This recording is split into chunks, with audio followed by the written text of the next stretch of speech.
Um jovem almoça com amigos no refeitório da faculdade. Seus amigos estão conversando e rindo, mas logo percebem que o jovem mal disse uma palavra. Ele parece distraído com alguma coisa. Há uma jovem sentada a algumas mesas. Ela come sozinha e toda a mesa ao redor está vazia. Enquanto ele encara, um dos amigos do jovem se inclina e diz para ele parar com isso. A jovem que ele observa é estranha, melhor deixá-la em paz. O jovem não acha ela estranha, acha ela legal.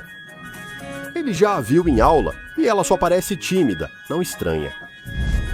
Os amigos do jovem observam enquanto ele deixa a mesa e se senta diante da jovem. Ela se surpreende quando ele a cumprimenta sem saber como responder. O jovem conta que já a viu na aula de anatomia e se apresenta oferecendo a mão. Depois de um momento, ela aperta a mão dele de volta. Ela também já o viu na aula. Eles começam uma conversa inicial constrangedora, típica de quem se interessa por alguém. Eles conversam sobre a aula difícil, seus cursos de pré-medicina e onde moram. Ele no campus, ela fora. O rapaz precisa ir para a próxima aula, mas pergunta se ela quer estudar junto algum dia. Ela parece hesitante, mas então concorda em pelo menos trocar números de telefone. O rapaz deixa a mesa sorrindo. Naquela noite, o rapaz estudava no dormitório. O colega de quarto o convida para uma festa, mas ele recusa porque precisa estudar para uma prova importante. Seu colega de quarto sai e ele confere o celular pela 100ª vez naquela noite. Nada de mensagens. Ele coloca o celular na mesa, mas ele toca em seguida. Recebi uma mensagem dela. Isso está muito difícil, quer estudar comigo? O jovem fica animado. Claro que ele quer estudar junto. Onde? No apartamento dela. Ótimo! O jovem rapidamente pega a jaqueta e livros e sai. Neva levemente enquanto ele pedala até o apartamento dela, a alguns quilômetros do campus. Ele fica nervoso ao trancar a bicicleta e ir até a porta dela. Ele bate na porta e ela se abre. A jovem está lá, tão bonita quanto na cafeteria. A jovem o leva ao apartamento e oferece vinho antes de estudarem juntos. Entre uma pergunta e outra sobre o sistema circulatório humano, os dois conversam, se conhecendo um pouco melhor. Eventualmente, ela diz que tem algo que precisa perguntar para ele. Ela quer saber se ele acha que ela é estranha. O jovem se surpreende e diz que não, de jeito nenhum. Ela diz para ele que sabe que parece bobo, mas, quando era mais nova, circulou um boato na escola dela de que ela era algum tipo de bruxa. Ela não sabia se talvez alguém da infância dela ainda estava espalhando essa história por aí. O jovem não sabia disso e quis entender o motivo. Ela responde: porque você faz coisas bobas quando é criança. Você lê sobre um ritual antigo e tenta por diversão. Nada acontece, mas não conte a ninguém que tentou ou nunca se livrará disso. Eles olham para fora e a neve começa a cair. Está ficando tarde. Ele vai dormir aqui. O jovem vai achar a volta de bicicleta para o campus bem mais fácil de manhã. Peça para ele aguardar um minuto e vá ao quarto dela. O jovem está nervoso, nunca passou por algo assim, se é que isso é mesmo uma situação. Ele nunca teve uma namorada ou sequer beijou uma garota antes. Será que hoje à noite vai ser assim uma noite? A porta do quarto se abre e a jovem sai com cobertores e travesseiros para o sofá. Ela pede que ele fique à vontade e que se verão de manhã. O jovem se decepciona, mas o que esperava? Ela só queria companhia para estudar. Foi ingenuidade dele pensar que ela gostava dele só porque ele gostava dela, mas talvez virem grandes amigos. O jovem deita no sofá e observa a neve caindo.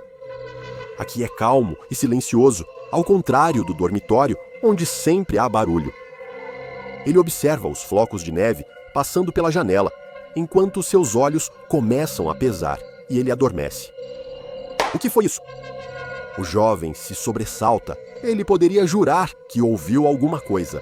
Ele escuta, mas agora há apenas silêncio. Ele se deita novamente e fecha os olhos. Deve ter sido um sonho. Não, lá está de novo. Um barulho de estalo, mais sons, estalos e rasgos, como carne úmida sendo esmagada. O que está acontecendo? O jovem se levanta do sofá e olha ao redor. Parece que vem do quarto dela. A porta está fechada, porém, e não parece haver nenhuma luz acesa. Mas os sons estranhos persistem. O jovem não sabe o que ocorre lá dentro, mas está muito nervoso. Ele se aproxima da porta e o barulho cessa. O que ele deve fazer? Ela vai ficar brava se ele bater? E se algo acontecer lá? E se ela precisar dele? Ele precisa arriscar. Ele precisa verificar se está tudo bem. O jovem bate levemente na porta. Sem resposta, ele bate o mais forte. Alô, você está bem? Nada ainda. Será que ele fará isso? O coração dele dispara. Ele gira lentamente a maçaneta, abrindo só um pouco a porta. O quarto dela está escuro, iluminado apenas por um feixe de luz da lua entrando pela janela. Ele abre um pouco mais a porta. Espero que não se importe se eu entrar, diz ele. Ouvi algo no... O jovem paralisa de terror. Deitada ali na cama, iluminada pela luz da lua, está a garota. Mas não a garota inteira. É só o corpo dela. A cabeça foi arrancada no pescoço.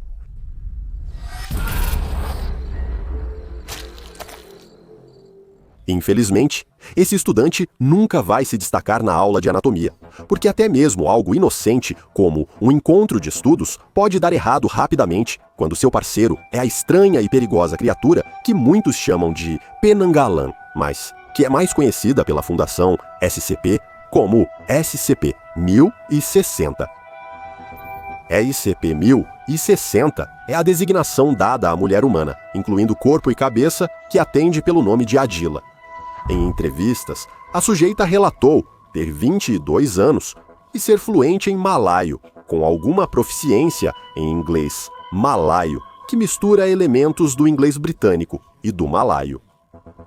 A sujeita disse aos entrevistadores que é treinada como enfermeira obstetra, também conhecida como obstetriz, um tipo de enfermeira que se especializa em ajudar a cuidar de mulheres e fetos durante a gravidez, o parto e o nascimento. À primeira vista, SCP-1060 parece uma jovem normal, mas isso só durante o dia. À noite, SCP-1060 sofre mudanças estranhas em sua fisiologia. Cerca de 80 minutos após SCP-1060 adormecer à noite, sua cabeça e órgãos internos, como o coração, pulmões, fígado e grande parte do sistema digestivo se desprendem do corpo.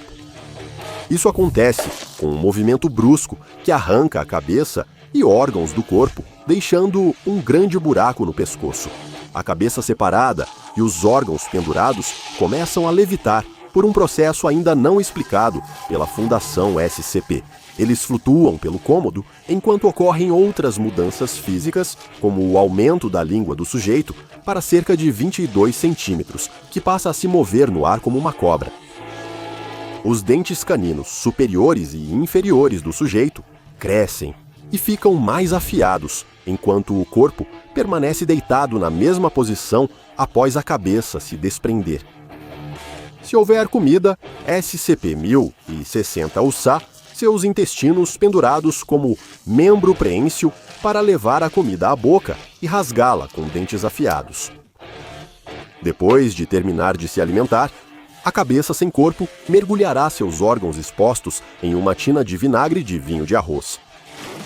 Expor os órgãos ao vinagre faz com que encolham rapidamente, permitindo que sejam colocados no buraco do pescoço do corpo sem cabeça e devolvidos à cavidade corporal.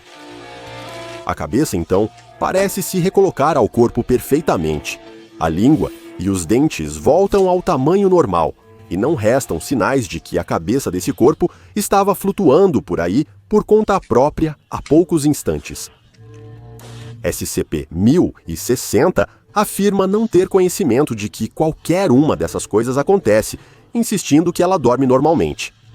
Sua completa falta de consciência sobre sua condição a levou a insistir muito para ser liberada do confinamento da Fundação e ela frequentemente solicita permissão para entrar em contato com seus familiares. Até agora, ambos esses pedidos foram negados. Uma cabeça que se arranca do próprio corpo à noite e voa por aí, com os órgãos expostos pendurados embaixo, é uma imagem extremamente perturbadora, mas isso é só a ponta do iceberg, quando se trata do que torna o SCP-1060 realmente assustador. Assim como muitas lendas e mitos malaios descrevem, os alimentos favoritos dessa criatura são crianças e fetos não nascidos carregados por mulheres grávidas.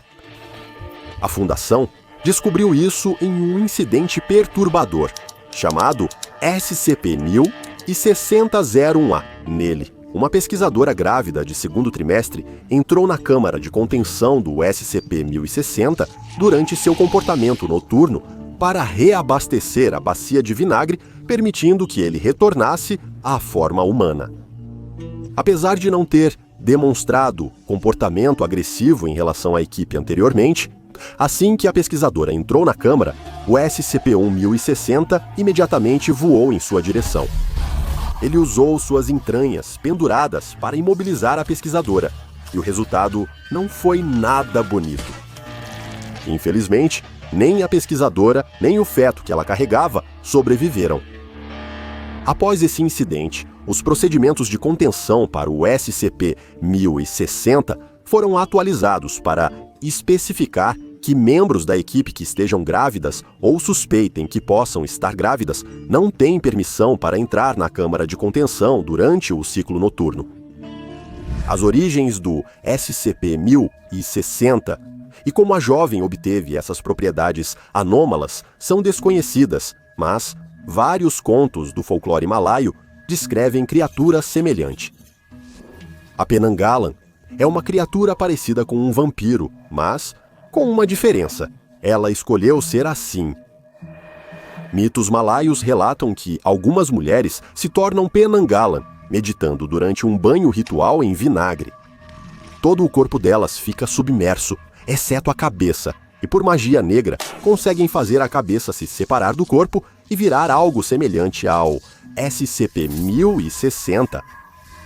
Interpretações modernas da lenda veem isso como uma maldição ou resultado de quebrar um pacto demoníaco, mas todas levam ao mesmo destino para a mulher. Enquanto os pesquisadores da Fundação SCP continuam investigando essa entidade anômala, bizarra e bastante perigosa, ela é mantida contida em uma cela de observação e detenção para humanoides o tempo todo no Sítio 33. Durante o dia, em forma humana, ela recebe comida da cafeteria. À noite, recebe 0,8 quilos de material placentário humano e precisa de uma bacia com no mínimo 4 litros de vinagre de arroz. A falta de conhecimento sobre essa anomalia e sua ameaça a certas populações levou à sua classificação como Euclides. Apesar do progresso lento, espera-se que um dia ela seja melhor compreendida e, talvez então, a dela possa voltar para casa. Assista ao arquivo do SCP-015 Itália, o bicho-papão, para conhecer outra anomalia que pode causar pena e medo. E não se esqueça de se inscrever e ativar as notificações para não perder nenhuma anomalia enquanto mergulhamos cada vez mais fundo nos arquivos confidenciais da Fundação SCP.